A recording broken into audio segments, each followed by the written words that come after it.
ꯏꯇꯣꯟꯁꯤ 1936ꯇ ꯄꯣꯛꯑꯦꯕ ꯑꯦꯄ꯭ꯔꯤꯜꯗ fix ꯇꯥꯔꯤꯛꯇꯨꯃ ꯑꯗꯨ ꯑꯩ ꯏꯆꯥꯅꯨꯄꯤꯗꯒꯤ ꯂꯧꯔꯛꯀꯦ ꯑꯗꯨꯅ ꯍꯧꯖꯤꯛ ꯏꯇꯣꯟ ꯍꯣꯏꯅ ꯍꯤꯡꯉꯤꯉꯩ ꯃꯇꯝꯗ ꯃꯌꯦꯛ ꯆꯠꯄꯗꯨꯅꯤ ꯅꯆꯥ ꯍꯣꯏꯅ ꯈꯟꯖꯔꯤꯁꯦ ꯏꯇꯣꯟ ꯍꯣꯏꯗꯒꯤ ꯑꯩꯈꯣꯏꯅ ꯅꯤꯖꯗꯧꯔꯤꯁꯦ ꯏꯇꯣꯟ ꯍꯣꯏꯅ ꯏꯆꯥ ꯍꯣꯏꯅ ꯆꯦꯜꯂꯤꯕꯗꯣ ꯃꯥꯏ ꯄꯥꯛꯑꯣ ꯍꯥꯏꯕꯒꯤ ꯊꯧꯖꯥꯟꯗꯨꯝꯇꯪ ꯏꯇꯣꯟ ꯍꯣꯏꯅ ꯄꯤꯕꯤꯔꯣ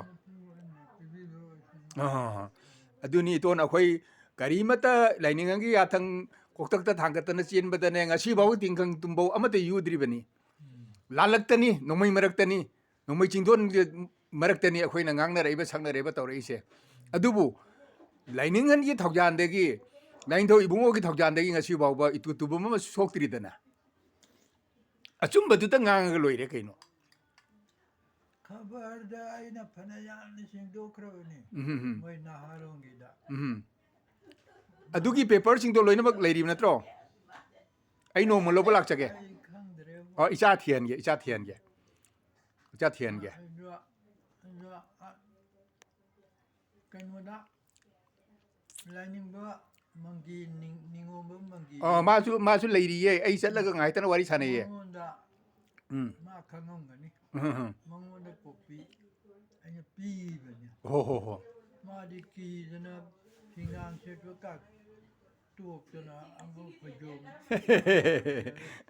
ꯍꯥꯠꯀꯗꯩ ꯇꯧꯕꯅꯤꯅꯦ ꯃꯥꯅꯤ ꯑꯗꯨꯕꯨ ꯍꯧꯅ ꯐꯔꯦꯕ ꯑꯗꯨ ꯃꯤ ꯑꯇꯣꯞꯄ ꯀꯥꯡꯕꯨꯅ ꯅꯠꯇꯦꯕ ꯃꯥꯏꯒ꯭ꯔꯦꯟ ꯀꯥꯡꯕꯨꯅ ꯅꯠꯇꯦꯕ ꯍꯥꯠꯀꯗꯣꯏ ꯇꯧꯔꯤꯗꯣ ꯃꯤꯇꯩ ꯏ ꯁꯦꯡꯉꯕ ꯌꯦꯛ ꯇꯔꯦꯠꯀꯤ ꯃꯆꯥ ꯃꯁꯨꯅꯕꯨ ꯃꯤꯇꯩꯒꯤꯗꯃꯛꯇ ꯆꯦꯜꯂꯤꯕ ꯏꯄꯥ ꯏꯇꯣꯟꯁꯤꯡ ꯑꯗꯨꯗꯕꯨ ꯏꯀꯥꯏ ꯈꯨꯝꯅꯒꯦ ꯍꯥꯏꯗꯅ ꯃꯣꯏ ꯇꯧꯍꯩꯗꯕ ꯊꯕꯛꯅꯤ ꯍꯥꯏꯕ ꯈꯪꯗꯅ ꯇꯧꯔꯤꯅꯤ ꯇꯣꯡ ꯋꯥꯔꯧ ꯌꯥꯄꯣꯠꯇꯦ ꯈꯪꯗ ꯇꯧꯔꯤꯅꯤ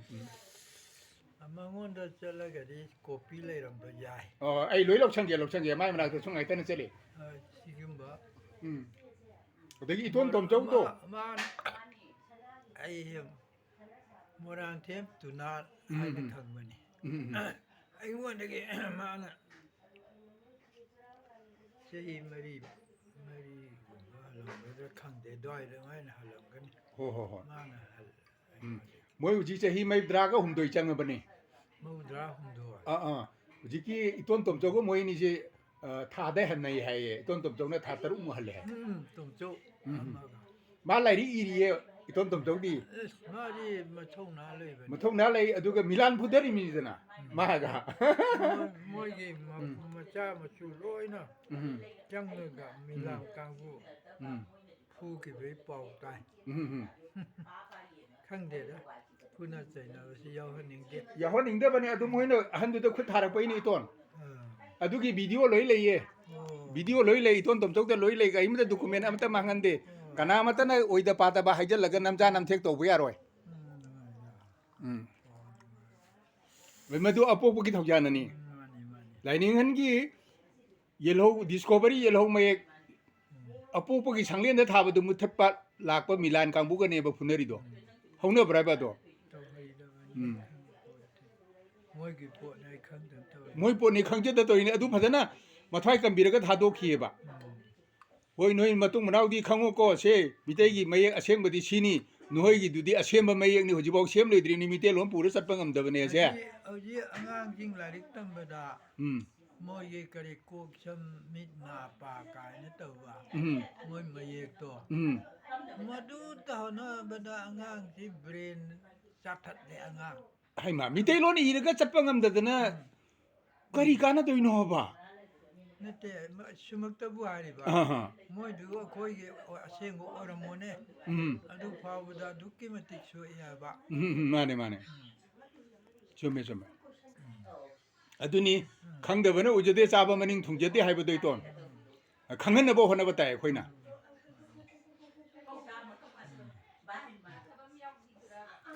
ꯃꯍꯤꯒꯤ ꯂꯥꯏꯁꯦꯟꯗꯣ ꯏꯇꯣꯟ ꯅꯆꯥꯅ ꯂꯥꯏꯅꯤꯡꯕꯝꯒꯤ ꯑꯍꯟ ꯇꯣꯝꯆꯧꯒꯤ ꯃꯇꯨꯡ ꯏꯟꯖꯔꯒ ꯑꯩꯈꯣꯏ ꯑꯍꯨꯝꯅ ꯀꯥꯞꯄꯤꯃꯤꯅꯤꯗꯅ ꯑꯗꯨꯒ ꯑꯗꯨꯒꯤ ꯐꯣꯇꯣꯗꯨ ꯋꯤꯠ ꯅꯦꯒꯦꯇꯤꯚ ꯅꯦꯁꯅꯦꯜ ꯑꯥꯔꯀꯥꯏꯚꯁꯇ ꯊꯥꯔꯤꯃꯤꯅꯤꯅ ꯏꯇꯣꯟ ꯑꯗꯨꯗ ꯀꯅꯥꯒꯤ ꯃꯤꯇꯩ ꯃꯔꯨꯞ ꯑꯄꯣꯛꯄ ꯃꯔꯨꯞ ꯃꯌꯥꯝ ꯑꯃꯅ ꯀꯣꯔꯠꯀꯤ ꯁ꯭ꯄꯣꯔꯠ ꯏꯟꯀ꯭ꯋꯥꯏꯔꯤ ꯂꯥꯛꯄ ꯃꯇꯝꯗ ꯆꯠꯄꯗꯣ ꯑꯩꯅ ꯊꯕꯛ ꯆꯤꯟꯗꯅ ꯆꯠꯍꯧꯗꯔꯦ ꯏꯇꯣꯟ ꯃꯪꯒꯤꯅ ꯊꯧꯕꯥꯜꯗ ꯍꯩꯈꯥꯝ ꯁꯥꯒꯩꯗ ꯂꯩꯍꯧꯕ ꯃꯌꯦꯛ ꯑꯃ ꯃꯤꯒꯤ ꯀꯣꯔꯠꯀꯤ ꯀꯃꯤꯁꯅꯔꯗꯨꯒ ꯒꯥꯔꯤ 5-10 ꯆꯠꯂꯒ ISTBO ꯀꯔꯤꯐꯧ ꯆꯠꯂꯨꯔꯒ ꯄ꯭ꯔꯙꯥꯟ ꯑꯃꯒꯤ ꯏꯃꯨꯡꯗ ꯌꯨꯝ ꯆꯥꯛꯆꯥꯕꯝꯗꯨꯗ ꯃꯌꯦꯛ ꯄꯤꯌꯨ ꯍꯥꯏꯔꯨꯗꯅ ꯏꯇꯣꯟ ꯃꯪꯒꯤ ꯀꯞꯄꯒ ꯂꯥꯛꯏꯅꯤ ꯑꯩ ꯌꯨꯝꯗ ယုံမရှိကြတဲ့ ကစားတဲ့မွေချဖုံးမဖုံးရဲ မဒဒါအဒုခါကေကြီးယမဒုမယက်တော့ဒုတလေဒုတလေအဲ့နဖုန်ဒူရနေအဲ့ဒါကြီးစဒကြီးမိုင်ဘီစာရကယုံနန်လာရှင်ယုံမယုံလေခတာရ ဆန္ဒမဟိလေခတာတဲ့လိုက်ကုတ်ခလူ ခလူအဲ့ဒါမွေးနေစာရကအိုထိုကအမထဘီရမရဲ့ ကယုံနော ဟာ kayum no yum dong dim nak to ni changbra kasar kayum no kari kasar kare wa no ကစားရစလာဒီရမူရမူမူစနာလေဒီမာလောခန်းအောင်ကနေ adune aina moirang da amasu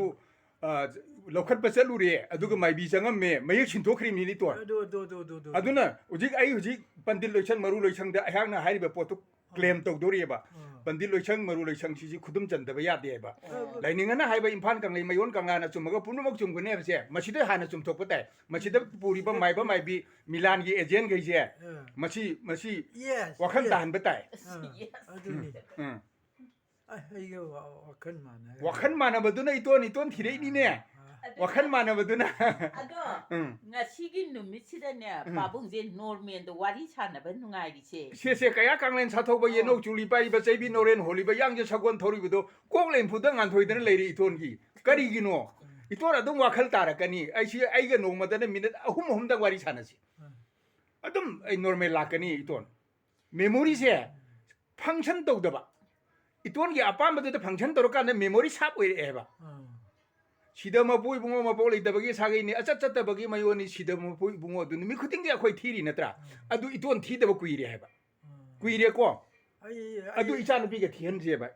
indon ge thien je ba pulap thi je ba whole family punamak thi mi na ga do ne ba matam da ai gi brain se mana chen to ra ka ni mahang no oscillation to ra ga ni ai na ngangi se iton na tari je iton na ngang ai dari je mana oscillation to ra ga ni madu gi wave tu ni uji akhoi da taibang thawai ba ma puna mangna che songa movie da hare krishna krishna krishna hare hare choli ne songa movie na ai tombo lao chak lao hai ne အဲ့ခွိဒီတာရ adu da ma ki ဘင်ဂိုလီကြီးဟီလန်ဘဒပချာလောရမြာပါကစားတာအဲ့ကစားကြီးနေ barak ta lan bada အဲ့တဲ့ကဟိုင်လာကန်ဒီတဲ့ကျင်းကတာခါ kata khan duren လိုင်းနင်းလို့ကြီးမရတဲ့သေးလီပဲ do kata khal ko bra memory pasal lai မဒဒေဒဒါဆိုငါဆီယမလေ ယူရပါမပူမကြည့်ပါစေတိတ်တဲ့ပိချဒီလန်ဘကိပိချပြရမတာဤပါဟိုဝေး aduna ai ju loi me adada hey nanao horo no nga le hey nanao horo no nga ai na hai ba adu hai rei ba as nung si ga da ni adu mayan phan da kam na ba ma gi jk army gi gari na thong gi mahang na choro lan na he pai thok ki ba adu da admai to na ga in thom ai kapi ai na nang hayong ma pok ta ti ne tai bang mi we na la ga ai gi yum nak sa ge ti lo go ko ai na ai gi in khon da phum me ton hui ma jo da mai phum me nung si ga ba hui ma jo tai bang mi ron che moi khang ye hai ba khangi aduna hui jena ne ai cha thok khra ba aduga ai bungo ai roki nang yum chang mu ko hara chang ni thongjin de lai ni mi ni imung de chang ba ya ba na te thongjin de kan thok kan jin de ma na mangak thang ka la ga adum nei ni ba adagi ai khoi gi tung ilak ba hey yum mi ka nam le ho don yum chang mu chalo pa che le yum chang ni adagi ahing de ne mi lak pa kodom pi pi dagi bamon ma sa ni gopan ko wi mahak she thin ba cha pe wa ni ma na ben mi dan sa ne ba ai ha ki ibu to gi ka no du da lai bung du da adu da asroki ngasi domda chatto ji pung dara ma thoi di ta re ana haide ma han mang thar chakre na angang du na haibada haibada ma han mang thar chakre adu ga bamoni bamon gi sa khum du de ma chang ga sak sa cham bijeri ba adu mapa dun ne karino go ba nang dor ji e hoi ta chong no mi tei kan gar boni tare bung ba na seng to bani mang balai ban te ma chang ba hai mapa do wa na gi nu e adu gi chak to ga roki nang kar mai to ni nang ꯑꯩꯒ ꯇꯨꯃꯤꯟꯅꯗꯤ ꯌꯥꯗꯕꯤ ꯅꯪ ꯁꯤ ꯇꯨꯝꯃꯣꯀꯣꯅ ꯊꯣꯡꯖꯤ ꯄꯥꯟꯗꯨꯗ ꯕꯣꯔꯥꯒ ꯊꯥꯔꯒ ꯇꯨꯝꯍꯜꯂꯕ ꯃꯥ ꯑꯗꯨꯝ ꯇꯨꯝꯍꯧꯔꯦꯌꯦ ꯑꯗꯨ ꯒꯣꯄꯥꯟꯅ ꯆꯪꯉꯒ ꯇꯨꯝꯃꯕ ꯌꯥꯍꯧꯔꯛꯄꯗ ꯂꯩꯔꯝꯗ꯭ꯔꯕ ꯑꯁ ꯑꯩ ꯇꯥꯟꯅꯅ ꯍꯥꯠꯄ ꯇꯥꯔꯦ ꯍꯥꯏꯗꯅ ꯃꯥꯅ ꯈꯜꯂꯛꯑꯦ ꯑꯗꯨꯒ ꯏꯕꯨꯙꯧ ꯁꯥꯃꯧ ꯂꯥꯛꯄꯒꯤ ꯀꯜꯚꯥꯠꯇꯣ ꯌꯥꯊꯣꯛꯐꯝꯒꯤ ꯀꯜꯚꯥꯠꯇꯣ ꯂꯥꯏ ꯍꯔꯥꯎꯐꯝ ꯌꯧꯗ꯭ꯔꯤꯉꯩꯗꯣ ꯑꯗꯩꯗ ꯒꯣꯄꯥꯜꯁꯤꯅ ꯁꯥꯏꯀꯜ ꯊꯧꯔꯛꯄ ꯂꯥꯛꯄꯗ ꯃꯥꯅ ꯎꯗꯅꯅꯦ ꯆꯦꯟꯁꯤꯜꯂꯒ ꯆꯣꯡꯈꯠꯂꯤꯕ ꯒꯣꯄꯥꯟꯗ ꯑꯗꯒꯤ ꯊꯣꯔꯛꯑꯕꯤ ꯅꯪꯅ ꯁꯤ ꯌꯧꯔꯝꯃꯦ ꯑꯩꯗꯤ ꯅꯪ ꯃꯤꯅ ꯍꯥꯠꯇꯣꯛꯇꯅ ꯆꯥꯊꯣꯛꯄꯤꯔꯝꯃꯅꯤꯅ ꯑꯩꯗꯤ ꯃꯤꯠꯇꯒꯤ ꯄꯤ ꯇꯥꯔ ꯂꯥꯛꯏꯅꯤ ꯊꯣꯔꯛꯑꯕꯤ ꯅꯪ ꯕꯣꯏꯅ ꯃꯗꯨꯗꯒꯤ ꯆꯥ ꯕꯣꯔꯥ ꯂꯩꯗꯅ ꯑꯁ ꯑꯉꯛꯄꯅꯤ ꯑꯗꯨꯗꯁꯨ ꯅꯠꯇꯦ ꯃꯥꯅ ꯕꯦꯗꯃꯤꯟꯇꯟ ꯁꯥꯟꯅꯕ ꯑꯩꯈꯣꯏꯒꯤ ꯍꯧꯖꯤꯛ ꯕꯤꯔꯂꯥꯟ ꯏꯪꯂꯤꯁ ꯁ꯭ꯀꯨꯜ ꯍꯨꯏꯔꯦꯝꯒꯤ ꯇꯣꯝꯕ ꯑꯩꯅ ꯑꯁ ꯔꯣꯀꯤ ꯏꯇꯣꯝ ꯆꯠꯇꯧꯁꯤ ꯇꯜꯂꯤꯗ ꯍꯥꯏꯔ ꯃꯥ ꯃꯥꯡ ꯊꯥꯔ ꯆꯠꯈꯤꯅꯤ ꯊꯤꯜꯂꯨꯅꯤ ꯑꯁ ꯌꯥꯝꯅ ꯑꯗꯨꯅ ꯃꯥꯁꯤꯅ ꯑꯩꯅ ꯁꯣꯝꯗ ꯑꯋꯥꯡ ꯂꯩꯀꯥꯏꯔꯣꯝꯗ ꯂꯥꯏ ꯍꯔꯥꯎꯐꯝꯗꯨꯗ ꯂꯩꯔꯝꯕ ꯚꯔꯥꯗꯨ ꯇꯣꯛꯊꯣꯛꯑꯒ ꯑꯋꯥꯡ ꯂꯩꯀꯥꯏꯗ ꯌꯨꯝ ꯁꯥꯔꯦ ꯌꯨꯝ ꯁꯥꯔꯒ ꯃꯥ ꯌꯨꯝꯗꯨꯗ ꯁꯤꯒꯦꯕ ꯑꯩꯅꯅꯦ ꯑꯁ ꯔꯣꯀꯤ ꯅꯪꯒꯤ ꯄꯨꯟꯁꯤ ꯍꯟꯅꯤꯡꯕꯅꯤ ꯑꯗꯨꯕꯨ ꯌꯨꯝꯐꯝꯁꯤꯒꯤ ꯗꯁꯥ ꯂꯥꯡꯐꯝꯅꯔ ꯈꯠꯇꯦ ꯅꯪ ꯂꯥꯛꯑꯒ ꯅꯨꯡꯉꯥꯏꯇꯦꯗ ꯑꯩꯒꯤ ꯌꯨꯝꯐꯝꯗꯣ ꯈꯔ ꯀꯜꯂꯦ ꯃꯥꯁꯨ ꯆꯠꯈ꯭ꯔꯦ ꯑꯗꯨꯗꯩ ꯑꯩ ꯌꯨꯝꯗꯨ ꯂꯩꯕ ꯉꯝꯗꯗꯅ ꯆꯤꯡꯈꯠꯂꯦ ꯑꯩ ꯌꯣꯟꯊꯣꯛꯈ꯭ꯔꯦ ꯃꯐꯝꯗꯣ ꯌꯣꯟꯊꯣꯛꯈ꯭ꯔꯦ ꯃꯤꯉꯣꯟꯗ ꯑꯩ ꯄꯥꯝꯃꯨꯗꯦ ꯌꯣꯟꯊꯣꯛꯈ꯭ꯔꯒ ꯑꯩ ꯍꯧꯖꯤꯛ ꯌꯨꯝ ꯆꯤꯡꯈꯠꯂꯒ ꯁꯥꯔꯒ ꯑꯅꯥ ꯑꯌꯦꯛ ꯀꯣꯛꯑ ꯂꯩꯌꯦꯕ ꯁꯤꯅꯤ ꯑꯩꯒꯤ ꯇꯝꯗꯕ ꯑꯩꯁꯦ ꯑꯗꯨꯅ ꯑꯗꯨꯃꯥꯏꯅ ꯇꯧꯋꯤ ꯏꯇꯣꯟ ꯑꯗꯨꯅ ꯂꯥꯟꯗꯕ ꯂꯥꯏꯅꯤꯡꯒꯤ ꯁꯤꯗ ꯌꯥꯊꯪꯁꯦ ꯃꯁꯤ ꯀꯣꯛꯊꯛꯇ ꯊꯥꯡꯒꯠꯂꯒ ꯂꯩꯈꯥ ꯇꯥꯗꯅꯕ ꯆꯦꯟꯕꯁꯦ ꯅꯆꯥꯅ ꯍꯦꯛ ꯂꯩꯔꯤꯉꯩꯗ ꯂꯥꯏꯅꯤꯡꯒꯟ ꯁꯤꯗ ꯌꯥꯊꯪ ꯉꯥꯛꯄ ꯉꯝꯖꯒꯦ ꯏꯇꯣꯟ ꯃꯄꯨꯅ ꯉꯝꯍꯟꯕꯤꯕ ꯑꯣꯏꯁꯅꯨ ꯑꯗꯨꯗ ꯑꯩ ꯀꯔꯤ ꯑꯩꯒꯤ ꯀꯔꯤꯝ ꯌꯥꯎꯗꯦ ꯑꯩ ꯍꯥꯏꯕꯅꯦ ꯑꯩꯅ ꯁꯨꯝ ꯆꯠꯄꯗꯅꯦ ꯑꯩ ꯈꯣꯡꯁꯦ ꯈꯣꯡ ꯁꯖꯤꯡ ꯍꯧꯋꯤ ꯉꯁꯤꯗꯤ ꯏꯇꯣꯟ ꯎꯅꯒꯗꯧꯕ ꯅꯨꯃꯤꯠ ꯑꯣꯏ ꯇꯧꯕꯅꯤ ꯈꯣꯡ ꯁꯖꯤꯡ ꯍꯧꯗꯕ ꯋꯥꯅꯤ ꯑꯉꯛꯄꯅꯤꯁꯦ ꯑꯩꯅ ꯏꯇꯣꯟꯗꯨꯕꯨ ꯑꯩꯗꯤ ꯃꯣꯏꯔꯥꯡꯊꯦꯝꯅꯦ ꯑꯗꯨ ꯀꯥꯎꯊꯣꯛꯇꯅ ꯁ꯭ꯋꯥꯏꯗ ꯌꯨꯝꯅꯥꯝ ꯖꯣꯏꯀꯨꯃꯥꯔ ꯀꯧꯕ ꯑꯃ ꯂꯩꯕꯅꯤ ꯍꯥꯏꯕꯅꯦ ꯖꯣꯏꯀꯨꯃꯥꯔ ꯌꯨꯝ ꯁꯤꯗꯅꯦꯅ ꯇꯥꯛꯂꯛꯑꯦ ꯁꯤꯗ ꯁꯣꯔꯣꯛ ꯃꯇꯥꯏꯗ ꯁꯣꯝꯗ ꯗꯤ ꯁꯤꯒꯤ ꯂꯝꯕꯤꯗꯨꯗ ꯑꯍꯜ ꯑꯃ ꯂꯩꯍꯧꯋꯦ ꯑꯗꯨꯅ ꯇꯥꯛꯄꯤꯔꯛꯑꯦ ꯑꯗꯒꯤ ꯑꯗꯨꯃꯥꯏꯅ ꯇꯧ ꯆꯪꯉꯛꯏꯅꯦ ꯏꯇꯣ ꯃꯤꯡꯁꯨ ꯀꯥꯎꯊꯣꯛꯈ꯭ꯔꯕ ꯌꯨꯝꯅꯥꯛꯇꯣ ꯃꯣꯏꯔꯥꯡꯊꯦꯝꯗꯣ ꯍꯥꯏꯕ ꯍꯩꯇꯗ ꯌꯨꯝꯅꯥꯝ ꯍꯥꯏꯔꯨꯔꯤꯕ ꯌꯨꯝꯅꯥꯝ ꯖꯣꯏꯀꯨꯃꯥꯔꯅ ꯑꯃꯁꯨ ꯑꯩꯈꯣꯏꯒꯤ ꯑꯦꯝ ꯑꯦꯜ ꯑꯦ ꯑꯣꯏꯔꯝꯕ ꯑꯃ ꯂꯩꯗꯅ ꯗꯤꯄꯨꯇꯤ ꯁ꯭ꯄꯤꯀꯔꯒ ꯑꯣꯏꯔꯝꯕ ꯀꯩꯅꯣꯒ ꯁꯤ ꯑꯦꯝꯒ ꯑꯣꯏꯔꯝꯕ ꯑꯩꯗꯤ ꯃꯣꯏꯅ ꯑꯗꯨꯅ ꯏꯖꯨꯀꯦꯁꯅꯦꯜ ꯅꯦꯝꯅꯤ ꯃꯣꯏ ꯃꯌꯥꯝꯅ ꯈꯪꯕꯗ ꯇꯨꯅꯥꯟ ꯍꯥꯏꯅ ꯈꯪꯉꯤ ꯃꯤꯇꯩꯁꯤꯡꯅ ꯃꯤꯇꯩ ꯇꯨꯅꯥꯜ ꯍꯥꯏꯔ ꯈꯪꯉꯤ ꯄꯣꯛꯂꯛ ꯀꯁꯥꯔꯗ ꯄꯣꯛꯂꯛꯄꯗ ꯇꯨꯅꯥꯝꯕ ꯇꯥ ꯇꯨꯅꯥꯝꯕ ꯀꯁꯥꯔ ꯀꯔꯥꯏꯋꯥꯏꯗꯒꯤꯅꯣ ꯏꯇꯣꯟꯕꯣ ꯀꯁꯥꯔ ꯂꯥꯏꯅꯤꯡꯉꯟ ꯑꯣꯏꯒꯤ ꯂꯥꯏꯁꯝ ꯈꯨꯟꯒꯤ ꯂꯥꯏꯁꯪ ꯈꯨꯟ ꯖꯥꯒ꯭ꯔꯤꯕꯣ ꯆꯞ ꯃꯥꯟꯅꯩ ꯑꯗ ꯀꯇꯈꯥꯜ ꯇꯨꯔꯦꯟꯗꯅ ꯈꯟꯕꯅꯤ ꯑꯣꯍꯣ ꯀꯇꯈꯥꯜ ꯇꯨꯔꯦꯟ ꯋꯥꯡꯃꯗ ꯋꯥꯡꯃꯗ ꯂꯥꯏꯅꯤꯡꯍꯟꯒꯤꯅ ꯑꯃꯨꯛ ꯈꯤꯇꯪ ꯅꯣꯡꯆꯨꯞ ꯂꯣꯝꯗ ꯆꯠꯊꯩ ꯌꯥꯝꯕꯨꯡ ꯑꯃꯨꯛ ꯑꯩ 2007 ꯅꯠꯇꯦ 17ला ꯆꯠꯄꯒꯤ ꯑꯗꯨꯗꯗꯤ ꯆꯪꯉꯛꯇꯔꯦ 7ꯒꯤ ꯑꯗꯨꯗ ꯆꯠꯂꯦꯕ ꯑꯗ ꯑꯣꯖꯥ ꯍꯣꯏꯅ ꯂꯩꯔꯝꯕ ꯌꯨꯝꯗꯣ ꯌꯨꯝꯖꯥꯎꯗꯣ ꯂꯩꯍꯧꯕꯩ ꯋꯥꯅꯤ ꯑꯁ ꯃꯗꯨ ꯂꯩꯔꯝꯈꯤꯗ꯭ꯔꯦ ꯌꯨꯝ ꯂꯥꯏꯈꯟ ꯇꯥꯕꯗꯣ ꯌꯥꯝ ꯀꯜꯂꯛꯆꯩꯅꯦ ꯏꯇꯣꯟ ꯊꯥꯏꯅ ꯂꯩꯔꯝꯈꯤꯕꯁꯨ ꯌꯥꯏ ꯂꯩꯔꯒꯗꯤ ꯐꯣꯇꯣ ꯀꯥꯞꯄ ꯊꯥꯔꯛꯑꯣ ꯍꯥꯏꯁꯦ ꯏꯗꯣ ꯈꯨꯗꯨꯞ ꯑꯃ ꯊꯥꯏꯌꯦꯕ ꯇꯨꯝꯅꯧꯗꯣ ꯈꯨꯗꯨꯞ ꯑꯃ ꯊꯥꯏ ꯍꯥꯏꯕ꯭ꯔꯥ ꯑꯗꯨꯝ ꯍꯥꯏꯅꯕꯗ ꯄꯥꯛ ꯇꯨꯝꯗꯕꯅꯦ ꯏꯇꯣꯟ ꯑꯉꯥꯡ ꯑꯣꯏꯔꯤꯉꯩꯗ ꯇꯥꯍꯧꯕꯩ ꯋꯥꯅꯤ ꯄꯨꯔꯥ ꯏꯌꯥꯔ ꯀꯟꯗꯤꯁꯟꯅꯦ ꯀꯥꯂꯦꯟ ꯅꯨꯡꯁꯥ ꯁꯥꯗ꯭ꯔꯦ ꯅꯤꯡꯊꯝꯒꯤ ꯎꯟ ꯏꯪꯗ꯭ꯔꯦ ꯈꯨꯝꯕꯣꯡ ꯃꯌꯨꯝ ꯃꯩꯅꯣ ꯀꯧꯕꯝꯅ ꯂꯩꯍꯧꯋꯤ ꯃꯥꯏ ꯃꯆꯥꯁꯤꯡ ꯂꯩꯔꯝꯒꯅꯤ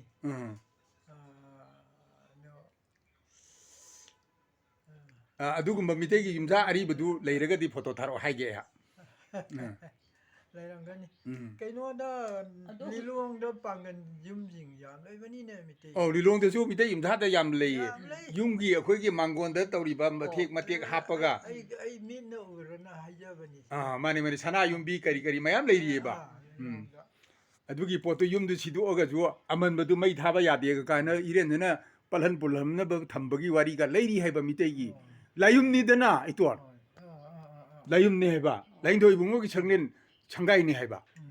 ꯑꯗꯨꯅ ꯑꯩꯈꯣꯏꯅ ꯊꯧꯒꯟ ꯇꯧꯖꯔꯒ ꯂꯥꯏꯅꯤꯡꯊꯧ ꯏꯕꯨꯡꯉꯣ ꯂꯦꯡꯁꯜꯂꯒ ꯑꯩꯈꯣꯏꯅ ꯊꯧꯒꯟ ꯇꯧꯖ ꯂꯩꯕꯩ ꯋꯥꯅꯤ ꯑꯗꯨꯗ ꯑꯩꯒꯤ ꯌꯨꯝ ꯍꯥꯏꯔꯨꯕꯩ ꯋꯥꯅꯤ ꯑꯩꯒꯤ ꯌꯨꯝ ꯅꯠꯇꯦ ꯂꯥꯏꯅꯤꯡꯊꯧ ꯏꯕꯨꯡꯉꯣꯒꯤ ꯁꯪꯒꯥꯏꯅꯦ ꯑꯗꯨꯅ ꯑꯩꯒꯤ ꯂꯥꯏꯅꯤꯡꯊꯧ ꯏꯕꯨꯡꯉꯣꯒꯤ ꯁꯪꯂꯦꯟ ꯁꯪꯒꯥꯏꯕꯗ ꯑꯄꯣꯛꯄꯒꯤ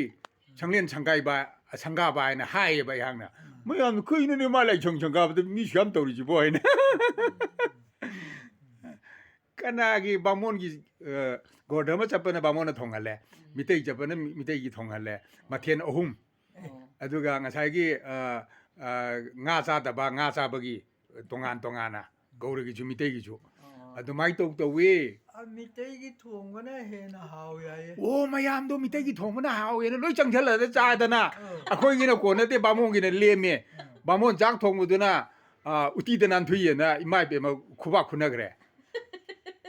탁절라가 아루고 뭐 빠워 뭐 따저기 에 아이기 좀 상가버더니 토크립도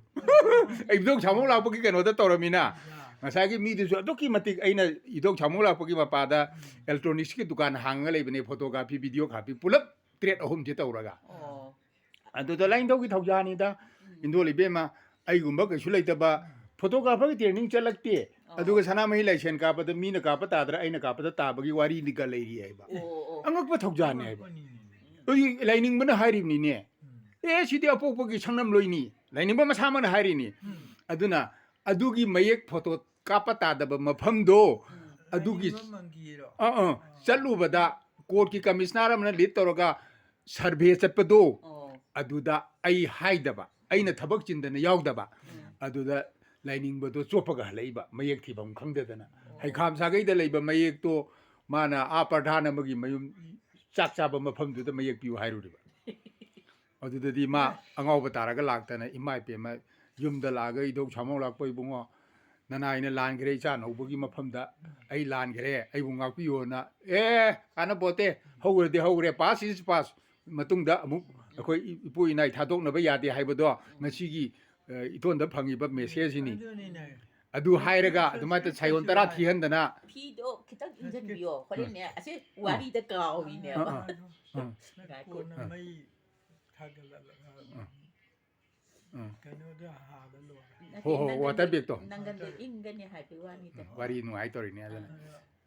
아세 ngasi wari sanaba nungai ba je nage wari sanaba ya de nei to na indon hai aduga ngasi wari sanaba nu ya ba je laining gi thokjan phangabane apokbana kok limpu du da changdana lain thau ibungo yumnai loina bana kok limpu du da ngan thoidana leire iton ngasi dagi wari watai sanaba da aina nasana numi khuting gi telephone tokjarake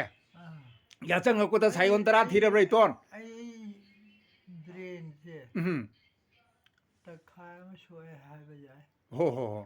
mi na ngang pa se pak luksan ngam je ai na su pak phong do phong ngam je kai no ta adubu ngasi di nasana haijabada itona sasat khumbira ido hoi hoi adi ngasi di kayar kanglen sathoba yanok chuli pari ba chaibi noren holi ba yang ye sagon thori baduna thokjan bire he beito natra do ada iton gi memory wang yamna wang khala e yam nungai je vi ma ka chai vi no ren hol liba yang je sagon thori ba aduna numi khuding gi thi ji adu ai isano pida adu du numi khuding 이싱데 하이라바 이싱데 좀 살라가 찐띠엠도 까오기데 만토범 떠올리네 봐 ho ho ho ho ho 찐띠엔 칼로 찐도 쭉 살로 이싱도 다기라 하 하이라가 쭈빠가 띠이네 aduna khara sum chena batai aduna wakhal yam nungai ba changi ton uji wakhan wabi ro no uji ton da uji wakhan nungai ri je maye ki ke soidana akhoi na ngamgani madugi nungai badu da loina mak ngasagi phakchal lamba puna mak to ngasagi kanogi himaloi jingda leibo undu nungsagi mangana mahi chelan bagum loina ma ngam thokre ba ngasi laining gi sidama pauna yelo maye ki sidama pauna ai ton yai pare nasa jo muk chacharage aduna iton ju chahi chama ga kunbun siro aduga akhoi aidi khongul ta na bunsiji numi khudingi ne numi khudingi sayon tara thiba kaubiranu ayukta sidama pu thiba kaubiranu ai sayon tara do ma haitre heitre adu ichanu pida ai hairage loi tharage aduga ichanu pina keno tawraga natraga recording tharake adu thadoga sum thiminase ten wan ba gi pau khun de taibang chana khangkhide pungnung tili marupna taibang malang ukhide bangba taibang marupti ipuroi gi mamini mingkhai rom bham muna kumai ujeki bani sakok thiren gi ahan ba chapter kok te yori aduna aduna phare ya no ngare si si no ngai ba no mi da mani ngasi koirau kenogi hiang gi poinugi humni panba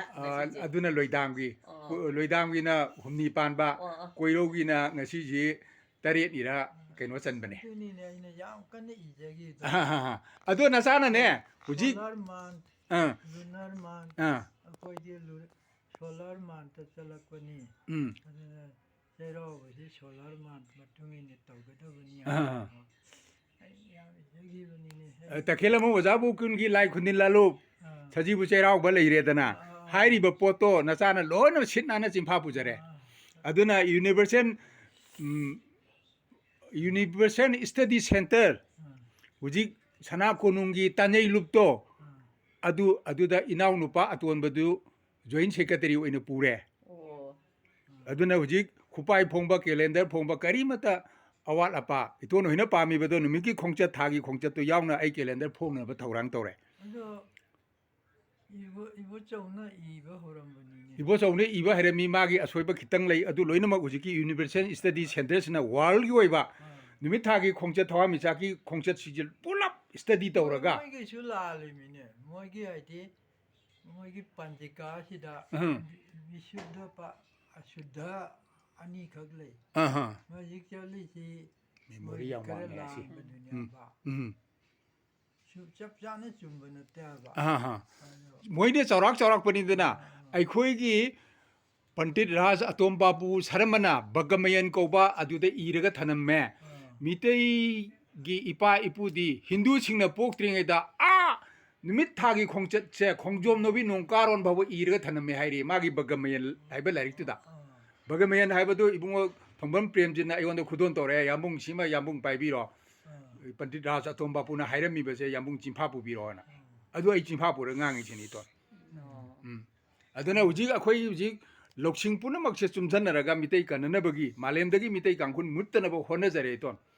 adu itol hoi leiringeda calendar su kaisu loinamak mai pangna phongba ngamjage ton ai khuramjari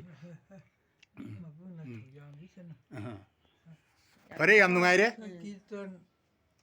ꯁꯪꯀꯤꯔꯇꯟ ꯀꯧꯕ ꯃꯥꯒꯤ ꯂꯥꯏꯔꯤꯛ ꯑꯃ ꯄꯟꯗꯤꯠ ꯔꯥꯖ adu itonda leibro ꯑꯣꯖꯥ ꯒꯣꯀꯨꯜꯗ ꯁꯤꯟꯅꯕꯅꯤ ꯑꯣꯖꯥ ꯒꯣꯀꯨꯜꯗꯒꯤꯗꯤ ꯀꯗꯥꯏ ꯃꯥꯡꯈ꯭ꯔꯃꯣ ꯈꯪꯗꯦ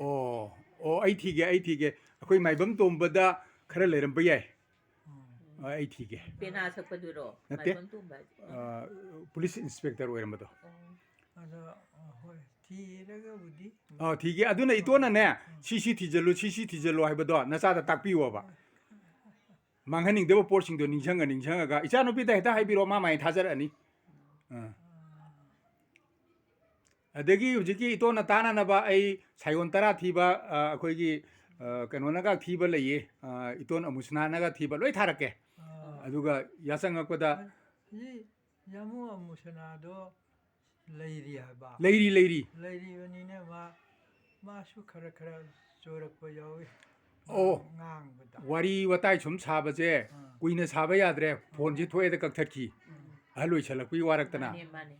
aduna wari sanaba phangju layo phabani to ꯃꯣꯏꯒꯤ ꯁꯪꯂꯦꯟꯗꯨꯗ ꯑꯩ ꯆꯠꯆꯔꯨꯏ ꯀꯔꯝꯕ ꯃꯇꯝꯗꯅ ꯀꯥꯎꯈ꯭ꯔꯦ petanam jubli gi matam du to oiramada male ai sum khanbada ꯆꯠꯄꯗꯨꯗ ꯃꯣꯏ ꯃꯥꯅ ꯌꯥꯃꯨ ꯑꯃꯨꯁꯅꯥꯅ ꯌꯦꯠ ꯊꯝꯕ ꯅꯥꯏꯗꯅ ꯂꯥꯏꯅꯤꯡꯒꯤ layumdo ꯂꯥꯏꯌꯨꯝ ꯑꯃꯈꯛ ꯑꯗꯨ ꯃꯣꯏ ꯈꯨꯔꯝꯃꯤꯕ ꯂꯥꯏꯌꯨꯝꯗꯨ ꯈꯨꯔꯝꯃꯒ ꯐꯣꯇꯣꯗꯨꯅ ꯃꯅꯤꯡ ꯇꯥꯏ ꯑꯩ ꯌꯥꯃꯨꯁꯤ ꯅꯨꯡꯉꯥꯏꯇꯦ ꯍꯥꯏꯔꯝꯕꯅꯤ chumi ꯁꯤꯗꯤ ꯂꯥꯏꯅꯤꯡꯒꯤ ꯐꯣꯇꯣꯅꯦ ꯍꯥꯏꯅ ꯇꯧꯔꯒ ꯂꯥꯏ ꯑꯗꯨꯗ ꯃꯅꯤꯡ ꯇꯥꯔꯦ ꯍꯥꯏꯅ ꯍꯥꯏꯔꯝꯕꯅꯤ ꯁꯦꯝꯃꯝꯒꯗ꯭ꯔꯥ ꯁꯦꯝꯃꯝꯃꯣꯏꯗ꯭ꯔꯥ ꯈꯪꯗꯦ Ado nahamu akoina 2017 giduda chalubadagine yam phajana kaino indo thoda kita indongi sakam nate sida sum phambiu ada yam phajana ne kaino ta hobani semba chagat padi ta horabane ba adu hujik ti khangde yam bajana semkole kitang naksan biu aduna si hayeng ichanu bi ji yamna mathai harau de ni ngasi ai lakpase adu ichanu pi da si magi study de yamna khudong chaba sugumba mayam singje ꯁꯨꯝꯅ ꯀꯂꯦꯛꯇꯤꯞ record ꯃꯌꯥꯝꯁꯤꯡꯁꯤ ꯃꯣꯏꯅ ꯍꯌꯦꯡ study ꯇꯧꯕꯗ ꯌꯥꯝ ꯅꯨꯡꯉꯥꯏꯒꯗꯧꯕ ꯑꯗꯨꯅ ꯃꯤꯇꯩ ꯏꯄꯥ ꯏꯄꯨꯁꯤꯡꯅ ꯃꯤꯇꯩ ꯁꯥꯒꯩ ꯑꯔꯤꯕꯒꯤ ꯂꯨꯄꯥꯛ ꯃꯅꯨꯡꯗ ꯂꯥꯏꯁꯦꯜ ꯂꯥꯠꯂꯒ ꯊꯅꯝꯗꯅ ꯁꯅꯥꯃꯍꯤꯒꯤ ꯂꯥꯏꯁꯦꯟ ꯑꯣꯏꯅ ꯁꯅꯥꯃꯍꯤꯅꯤ ꯂꯩꯃꯔꯦꯟ ꯍꯥꯏꯊꯕꯤꯅꯤ ꯁꯥꯔꯣꯜ ꯂꯩꯃꯅꯤ 하이ꯗꯅ ꯂꯨꯄꯥꯛ ꯃꯅꯨꯡꯗ ꯑꯅꯤ ꯊꯝꯃꯤꯗꯅ ꯏꯇꯣꯟ ꯑꯅꯤꯗꯨꯗ ꯃꯌꯦꯛꯇꯨꯗ ꯃꯤꯇꯩ ꯌꯦꯜꯍꯧ ꯃꯌꯦꯛꯁꯦ ꯕ꯭ꯔꯣꯟꯖꯇ ꯍꯛꯑꯒ ꯊꯝꯃꯝꯕꯗꯒꯤ ꯅꯠꯇ꯭ꯔꯣ ꯉꯁꯤ ꯑꯩꯈꯣꯏꯅ ꯌꯦꯜꯍꯧ ꯃꯌꯦꯛ ꯆꯠꯇꯧꯔꯤꯁꯦ ꯅꯠꯇ꯭ꯔꯗꯤ ꯃꯥꯡꯈ꯭ꯔꯅꯦꯕ ꯑꯗꯨ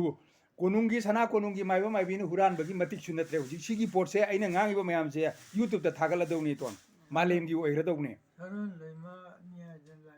ꯑꯣꯖꯥ ꯕꯣꯀꯨꯜꯅ ꯑꯣꯖꯥ ꯕꯣꯀꯨꯜꯅꯁꯨ ꯍꯥꯏꯔꯝꯃꯦ ꯑꯗꯨꯒꯤ ꯂꯥꯏꯅꯤꯡꯊꯧꯒꯤ ꯁꯥꯈꯣꯛꯇ ꯌꯥꯎꯔꯤꯗꯅ ꯁꯥꯔꯣꯜ ꯂꯩꯃꯔꯦꯝꯕꯤꯒꯤ 하이ꯗꯅ ꯌꯥꯎꯔꯤ ꯍꯥꯏꯕ ꯑꯗꯨꯅ ꯍꯧꯖꯤꯛ ꯀꯔꯤꯒꯨꯝꯕ ꯑꯝꯇ ꯑꯋꯥꯠꯄ ꯂꯩꯇ꯭ꯔꯦ ꯏꯇꯣꯟ ꯑꯗꯨꯅ ꯍꯧꯖꯤꯛ ꯑꯩꯈꯣꯏꯅ ꯍꯧꯖꯤꯛ ꯑꯋꯥꯠꯄ ꯑꯃ ꯍꯥꯏꯕꯕꯨ ꯌꯦꯜꯍꯧ ꯃꯌꯦꯛꯁꯦ ꯃꯅꯤꯄꯨꯔ ꯁꯔꯀꯥꯔꯅ ꯁꯛ ꯈꯪꯈꯤꯗꯕ ꯑꯗꯨꯒ ꯌꯨꯅꯤꯌꯟ ꯒꯣꯔꯃꯦꯟꯅ ꯁꯛ ꯈꯪꯈꯤꯗꯕ ꯌꯨꯅꯤꯌꯟ ꯒꯣꯔꯃꯦꯟꯅꯗꯤ ꯔꯤꯀꯃꯦꯟ ꯇꯧꯔꯕꯅꯦ ꯏꯇꯣꯟ 2015ꯗ ꯑꯩꯈꯣꯏꯒꯤ ꯚꯥꯔꯠꯀꯤ ꯄ꯭ꯔꯁꯤꯗꯦꯟ ꯄ꯭ꯔꯅꯥꯕ ꯃꯨꯈꯔꯖꯤꯗꯅꯅꯦ ꯉꯁꯥꯏꯒꯤ ꯂꯥꯏꯅꯤꯡꯊꯧꯒꯤ ꯁꯥꯀꯣꯛ ꯊꯤꯔꯦꯟꯁꯦ ꯏꯕꯨꯡꯉꯣ ꯗꯥꯛꯇꯔ ꯂꯤꯡꯒꯣꯏ ꯒꯣꯜ ꯃꯦꯗꯥꯂꯤꯁ ꯆꯟꯗ꯭ꯔꯃꯅꯤꯅꯅꯦ ꯂꯥꯏꯅꯤꯡꯊꯧꯒꯤ ꯁꯥꯀꯣꯛ ꯊꯤꯔꯦꯟꯁꯤ the classical holy book of the Meiteis ꯍꯥꯏꯅ ꯍꯥꯏꯈ꯭ꯔꯦꯕ ꯑꯗꯨꯗ ꯏꯔꯤꯕ ꯃꯌꯦꯛꯇꯨꯅ ꯏꯟꯗꯤꯌꯥꯟ ꯑꯥꯔꯂꯤ ꯁ꯭ꯀ꯭ꯔꯤꯞ ꯍꯥꯏꯅ ꯃꯥꯅ ꯍꯥꯏꯔꯦꯕ ꯂꯥꯏꯅꯤꯡꯊꯧꯒꯤ ꯁꯥꯀꯣꯛꯁꯦ ꯃꯥꯅ ꯃꯁꯛ ꯇꯥꯛꯈ꯭ರೆ ꯅꯦꯄꯥꯜꯒꯤ ꯀꯠꯃꯥꯟꯗꯣꯗ ꯐꯣꯡꯈ꯭ꯔꯦ ꯑꯗꯨꯒꯤ ꯃꯇꯨꯡꯗ 2015ꯗ ꯉꯁꯥꯏꯒꯤ ꯆꯟꯗ꯭ꯔꯝꯅꯤ ꯍꯥꯏꯁꯦ ꯏꯕꯨꯡꯉꯣ ꯀꯥꯏꯗꯒꯤꯅꯣ ꯀꯣꯏꯔꯧꯗꯒꯤ ꯊꯣꯡꯖꯨ ꯄꯥꯔꯠ 3ꯔ ꯀꯩꯅꯣ ꯑꯣꯏꯔꯤꯅꯤ 2ꯔ 3ꯔ ꯑꯗꯨꯅ ꯃꯍꯥꯛꯁꯤ ꯂꯤꯡꯒ꯭ꯋꯤꯁ ꯒꯣꯜ ꯃꯦꯗꯥꯂꯤꯁꯅꯤ ꯍꯧꯖꯤꯛ ꯍꯧꯖꯤꯛ ꯏꯟꯇꯔꯅꯦꯁꯅꯦꯜ ꯌꯨꯅꯤꯚꯔꯁꯤꯇꯤꯗ ꯗꯤꯟ ꯑꯦꯟ ꯄ꯭ꯔꯣꯐꯦꯁꯔ ꯑꯣꯏꯔ ꯂꯩꯔꯦꯕ ꯑꯗꯨꯅ ꯃꯌꯦꯛꯀꯤ ꯃꯇꯥꯡꯗ ꯏꯟꯗꯤꯌꯥꯟ ꯑꯥꯔꯂꯤ ꯁ꯭ꯀ꯭ꯔꯤꯞꯀꯤ ꯃꯇꯥꯡꯗ PhD ꯇꯧꯕꯗ ꯈꯨꯗꯣꯡꯆꯥꯕ ꯂꯩꯔꯕꯅꯦꯕ ꯃꯥꯒꯤ ꯀꯩꯅꯣꯗꯣ ꯍꯥꯡꯉꯕꯅꯦꯕ ꯑꯗꯨꯅ ꯏꯆꯥꯁꯤꯡ ꯑꯃ ꯑꯃ ꯇꯧꯅꯤꯡꯉꯒꯁꯨ ꯂꯣꯏꯅꯃꯛ ꯑꯩꯈꯣꯏꯒꯤ ꯈꯨꯗꯣꯡꯆꯥꯕꯗꯤ ꯄꯤꯔꯦꯅꯦ ꯂꯣꯏꯅꯃꯛ ꯂꯥꯏꯅꯤꯡꯍꯟꯅ ꯂꯣꯏꯅꯃꯛ ꯁꯝꯖꯜꯂꯒ ꯂꯤꯡꯛꯁꯤ ꯂꯣꯏ ꯂꯩꯔꯦ ꯑꯁꯤꯗ ꯑꯩꯈꯣꯏꯒꯤ ꯁꯣꯏꯔꯤꯕꯕꯨ ꯃꯤꯇꯩ ꯃꯔꯨꯞꯀ ꯑꯄꯣꯛꯄ ꯃꯔꯨꯞꯀ ꯃꯌꯦꯛꯀꯤ ꯄꯣꯛꯐꯝ ꯃꯥꯟꯅꯗꯕ ꯑꯗꯒꯤ ꯂꯥꯏꯇꯟ ꯂꯥꯏꯀꯛꯂꯣꯝꯗ ꯁꯨꯝ ꯈꯤꯇꯪ ꯂꯩꯕ ꯁꯤꯒꯤ ꯄ꯭ꯔꯣꯕ꯭ꯂꯦꯝꯁꯤꯗꯤ ꯑꯩꯈꯣꯏꯒꯤ ꯄꯕ꯭ꯂꯤꯛ ꯀꯟꯚꯦꯟꯁꯟ ꯑꯃ ꯑꯩ ꯖꯤꯔꯤꯗ ꯀꯧꯁꯤꯔꯥꯅ ꯈꯜꯂꯤꯌꯦꯕ ꯃꯁꯤꯗ ꯌꯥꯝ ꯊꯨꯅ ꯂꯣꯏꯁꯤꯟꯅꯕ ꯍꯣꯠꯅꯒꯦꯕ ꯏꯇꯣꯟ ꯃꯁꯤꯗ ꯃꯅꯥ ꯃꯅꯤꯟ ꯅꯥꯏꯕ ꯌꯥꯗ꯭ꯔꯦ ꯌꯦꯜꯍꯧ ꯃꯌꯦꯛꯁꯦ ꯆꯠꯅꯅꯕ ꯃꯁꯤꯗ ꯍꯣꯠꯅꯍꯧꯔꯁꯦꯕ ꯑꯗꯨꯅ ꯂꯤꯒꯦꯜ ꯅꯣꯇꯤꯁ ꯄꯤꯈ꯭ꯔꯕꯅꯤꯅ ꯉꯁꯤ ꯅꯨꯃꯤꯠ 50ꯅꯤꯃꯨꯛꯇꯪ ꯉꯥꯏꯔꯀꯥꯟꯗ ꯃꯣꯏꯒꯤ ꯁꯔꯀꯥꯔꯅ ꯔꯤꯄ꯭ꯂꯥꯏ ꯂꯥꯛꯇ꯭ꯔꯕ ꯍꯥꯏ ꯀꯣꯔꯠꯇ ꯀꯦꯁ ꯇꯧꯔꯅꯤ ꯍꯥꯏ ꯀꯣꯔꯠꯇ ꯀꯦꯁ ꯐꯦꯜ ꯑꯣꯏꯔꯕ ꯁꯨꯄ꯭ꯔꯤꯝ ꯀꯣꯔꯠ ꯆꯠꯂꯅꯤ ꯁꯨꯄ꯭ꯔꯤꯝ ꯀꯣꯔꯠꯇ ꯐꯦꯜ ꯑꯣꯏꯔꯕ इंटरनेशनल लॉ कोर्ट UN चलने है मधुगी पैसा नुंसा मी नुंग उकिन नुंगिन अमत वातना ले रहे तो फरे आई मु हल्लगे आई पुंसीजगे लाइनेंगी सिद मपाउजे मसे मपुंग फाना पांगथोकप ngamaga सिरजु इनिंग तमना सिजगी गे तो अदुनी बुंगो अदुने आई खलिसे पोपीरंबसे आइजे आइगी मिंगसी मंगांगचा युमनाम नौब मितै मंगांगने हाइबसु ताए युमनाम सागैने सु ताए मितैने हाइबसु ताए आइगी मिंग खुइसे लोय ओननबगी सुने हुजी इंटरनेशनल मितै नेशनल फोरम ना मधुगी पोर्ट तो आई एडवाइजर ओइरबनिना एवरीथिंग सक्सेस ओइनना बाय होनजरके तो खुदिमक माइ पांगना बाय दोन आई होनजरके याम नगाइबा पाउनी गसी अदुना बिरेन का तो हुजी तेरबनी दी मसी सोइदना रिलीजियस कोड नंबर 7 से फंगना होननी हाइरेबा मा मसा मांगना मितै ने मागी भोट की मतंग दे सिंगोनी वानी अदु कयम खलु याते राजनीति एसी मिसिंग यामबनी केरानी मितै मरु की प्रेसिडेंट मतम खरा ओरमबदो मोय मरी मता माने अदगी लुवांग संगमगी नोंथोमम नारायणगी पुंसी वारी दो इन इबा मिसीना मयेक मरु सारागे इहालांबा मयेक येलो मयेकी ब्लॉक लेटर बुथोखिबा निपादो लुवांग संगमगी नोंथोमम नारायण हारिबसिनी माबु मिराई फति हाइबनेबा आइना मंगोंदा अदुदगी माना WhatsApp नंबर अमा पिरे WhatsApp नंबर दु पिरकपदगी आइकोय मितै मरुप अपोको मरुपना मितै लोंबु निपान सुबा शेड्यूलदा मितान निपान सुबा तांककता भारत की निपान सुबा तांककता हामननबा आइकोय अपोको मरुपना स्पॉन्सर तौरगा मी लिसिंग तरुलोम इम्फान मनुंगदा प्रोसेसन चलगा मपांग कांगजेबुने मीटिंग तौरगा तेरा तोंबा अमसुंग अकाबना दिल्लीदा थाबनी अदुदा मितै लोन हाइना हाइरक्तबा मणिपुरी लोन हाइरक्पदगी तेरा तोंबगा अकाबगा यावरिनी अखोय लो यावरिनी इदगी ꯔꯦꯟꯁꯀꯤ ꯁꯤꯗꯒꯤ เรียนที่เส อ่า ꯑꯁꯤꯗꯒꯤ ꯃꯣꯏꯗꯨꯒ ꯑꯩꯈꯣꯏꯁꯤꯒ ꯃꯥꯟꯅꯗꯦ อืม ꯑꯄꯣꯛꯄ ꯃꯔꯨꯞꯀ ꯃꯤꯇꯩ ꯃꯔꯨꯞꯀ ꯄꯨꯜꯂꯒ อืม ꯆꯠꯄꯗꯨꯗ ꯑꯩꯗꯤ ꯁ꯭ꯄꯤꯆ ꯄꯤꯕꯗꯤ ꯑꯩ ꯇꯧꯖꯔꯣꯏ ꯑꯝꯇ ꯌꯥꯎꯖꯔꯣꯏꯅ ꯌꯥꯎꯈꯤꯗꯦꯕ อืม ꯑꯗꯨꯃꯥꯏꯅ ꯆꯠꯄꯅꯦꯕ ꯎꯝ. ꯌꯥꯝꯈ꯭ꯔꯕꯖꯥꯠꯅꯤ ꯀꯩꯁꯥꯝꯊꯣꯡꯂꯣꯝ ꯐꯥꯎꯔꯒ ยามกรบนี่มีลิชิงตรุลมนี่ไกโนนี่ตอนมาปังกักเจบุงจวลินี่ดนะ ꯑꯗꯨꯗ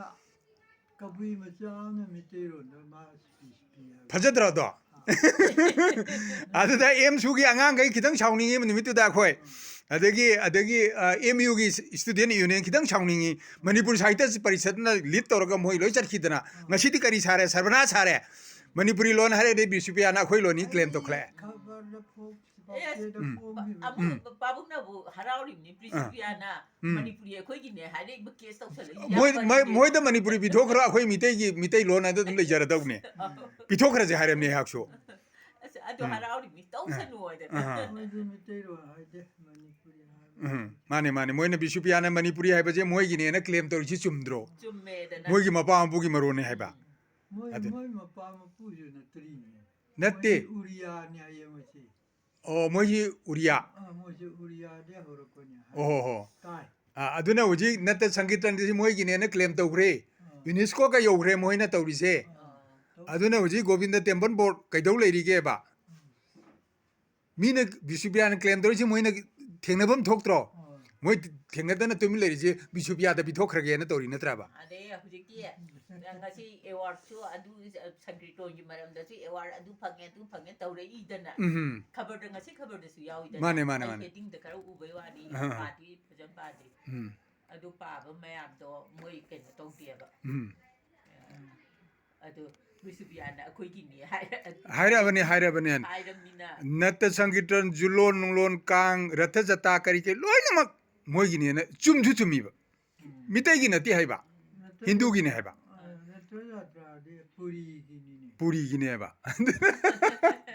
ꯑꯗꯨꯅ ꯃꯤꯒꯤ ꯃꯄꯣꯠ ꯋꯥꯏꯔꯨꯔꯗꯤ ꯃꯄꯨ ꯑꯁꯦꯡꯕ ꯂꯥꯛꯑꯒ ꯄꯣꯠ ꯄꯤꯔꯣꯅ ꯂꯥꯛꯏꯕꯅꯤꯅꯦ ꯏꯇꯣ ꯂꯥꯛꯁꯤꯅꯨ ꯑꯗꯨ ꯂꯥꯛꯑꯀꯥꯟꯗ ꯑꯩꯈꯣꯏꯒꯤ ꯑꯁꯦꯡꯕ ꯊꯣꯛꯂꯛꯑꯅꯤ ꯅꯠꯇ꯭ꯔꯥ ꯑꯩꯈꯣꯏꯒꯤ ꯃꯤꯇꯩꯒꯤ ꯄꯣꯠ ꯄꯨꯝꯅꯃꯛ ꯃꯥꯏꯈꯣꯡ ꯎꯠꯁꯜꯂꯒ ꯊꯝꯃꯝꯕꯗꯣ ꯉꯁꯤꯗꯤ ꯍꯥꯡꯇꯣꯛꯄ ꯍꯧꯔꯛꯑꯦ ꯕꯤꯁꯨꯄꯤꯌꯥꯅ ꯅꯣꯏꯒꯤ ꯅꯠꯇꯦ ꯑꯩꯈꯣꯏꯒꯤꯅꯦꯅ ꯃꯣꯏꯅ ꯂꯧꯊꯣꯔꯛꯑꯃꯤꯅ ꯑꯩꯈꯣꯏꯒꯤ ꯃꯤꯇꯩꯒꯤ ꯊꯣꯛꯂꯛꯑꯅꯦꯕ ꯐꯔꯦ ꯌꯥꯝ ꯅꯨꯡꯉꯥꯏꯔꯦ ꯏꯇꯣꯟ ꯇꯦꯛꯇ ꯀꯥꯏꯗꯅ ꯎꯅꯖꯕ ꯐꯪꯗꯅ ꯅꯍꯥꯟꯒꯩ ꯋꯥꯔꯤ ꯁꯥꯟꯅꯕ ꯌꯥꯗ꯭रे ꯉꯁꯤ ꯋꯥꯔꯤ ꯁꯥꯟꯅꯕ ꯌꯥꯕꯁꯦ ꯂꯥꯏꯟꯊꯣꯏ ꯏꯕꯨꯡꯉꯣꯅ ꯊꯧꯖꯥꯟꯕꯤꯔꯕꯅꯤ ꯏꯇꯣꯟ ꯄꯨꯟꯁꯤ ꯇꯣꯂꯣ ꯌꯥꯏꯐꯅꯅꯦ ꯂꯩꯅꯤꯡꯉꯟ ꯁꯤꯗ ꯃꯄꯥꯎꯁꯦ ꯁꯟꯃꯤꯟꯅꯈꯤꯁꯤꯀꯣ ꯏꯄꯥꯏꯆꯥ ꯐꯪꯖꯔꯒꯦ ꯏꯇꯣꯟ ꯑꯩ ꯈꯨꯔꯨꯝꯖꯔꯤ ꯏꯇꯣꯟ ꯌꯥꯏꯐꯔꯦ ꯏꯟꯗꯣꯟ ꯈꯨꯔꯨꯝꯖꯔꯤ ꯔꯟꯖꯤꯠ ꯍꯦ ꯂꯥꯛꯄꯗ ꯋꯥꯔꯤ ꯆꯠꯈ꯭ꯔꯣ ꯇꯥꯅꯤꯡꯗꯦ ꯆꯠꯈ꯭ꯔꯣ ꯇꯥꯔꯤꯅꯦꯕ ꯑꯗꯨ ꯃꯥꯅꯁꯨ ꯍꯥꯏꯔꯛꯑꯦ ꯑꯁ ꯌꯥꯝꯕꯨꯡ ꯑꯃꯨꯛꯇ ꯌꯧꯁꯜꯂꯨꯗ ꯑꯍꯟꯗꯣ ꯋꯥꯔꯤ ꯁꯥꯟꯅꯕ ꯌꯥꯗ꯭ꯔꯕꯅꯤꯗ ꯅꯪ ꯍꯌꯦꯡ ꯁꯤꯔꯒ ꯅꯪ ꯀꯞꯁꯟꯅꯕꯗꯨꯅ ꯀꯥꯟꯅꯔꯣꯏ ꯍꯥꯏꯕꯅꯤ ꯔꯟꯖꯤꯠꯅ ꯍꯥꯏꯔꯤꯕ ꯆꯨꯝꯁꯨ ꯆꯨꯝꯃꯤ ꯁꯨꯃꯥꯏꯅ ꯍꯤꯡꯉꯤꯉꯩ ꯃꯇꯝꯗ ꯋꯥꯔꯤ ꯃꯤꯀꯨꯞ ꯑꯃ ꯁꯥꯟꯅꯖꯍꯧꯕꯁꯦ ꯏꯇꯣꯟꯒꯤ ꯊꯋꯥꯏꯗꯨꯅ ꯂꯧꯈ꯭ꯔꯕꯅꯤꯅꯦ ꯅꯆꯥ ꯅꯧꯕꯁꯦ ꯄꯨꯈꯠꯄꯤꯈ꯭ꯔꯕꯅꯦꯕ ꯑꯗꯨꯅꯦꯕ ꯁꯨꯃꯥꯏꯅ ꯇꯧꯗꯅ ꯑꯩꯈꯣꯏ ꯎꯅꯁꯤ ꯏꯇꯣꯟ ꯀꯣ ꯑꯗꯨꯅ ꯏꯇꯣꯟꯒꯤ ꯑꯩꯈꯣꯏ ꯄꯣꯛꯑꯕꯅꯤꯅ ꯁꯤꯕꯩꯁꯤꯗꯤ ꯑꯩꯅ ꯍꯥꯟꯒꯗ꯭ꯔꯥ ꯏꯇꯣꯟꯅ ꯍꯥꯟꯒꯗ꯭ꯔꯥ ꯇꯝꯉꯝ ꯄꯣꯠꯇꯦ ꯑꯗꯨꯕꯨ ꯑꯩꯈꯣꯏꯒꯤ ꯄꯨꯟꯁꯤꯒꯤ ꯑꯔꯣꯏꯕ ꯃꯤꯀꯨꯞꯇ ꯏꯄꯥꯏꯆꯥ ꯑꯩꯈꯣꯏ ꯎꯅꯅꯕꯁꯨ ꯃꯄꯨꯗꯤ ꯅꯤꯁꯤꯀꯣ ꯌꯥꯏꯐꯃꯤꯟꯅꯔꯁꯤ ꯏꯇꯣꯟ ꯑꯃꯨꯛꯀ ꯍꯟꯅ ꯈꯨꯔꯨꯝꯖꯔꯤ